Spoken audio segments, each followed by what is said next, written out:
काही ठिकाणं फोटोमध्ये सुंदर दिसतात, पण काही ठिकाणं प्रत्यक्षात पाहिल्यावर शब्द हरवून बसतात. देवकुंड त्यापैकी एक. पावसाच्या सरी सतत सोबत होत्या.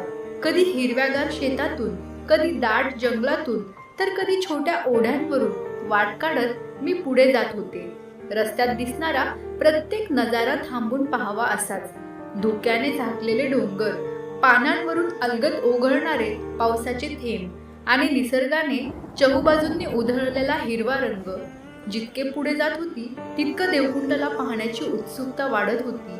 आणि मग अचानक झाडांमधून एक आवाज कानावर पडला. धबधब्याचा आवाज. पावलं आपोआप वेगाने पडू लागली आणि समोर जे दृश्य दिसलं त्यासाठी केलेला सगळा प्रवास एका क्षणात सार्थ वाटला.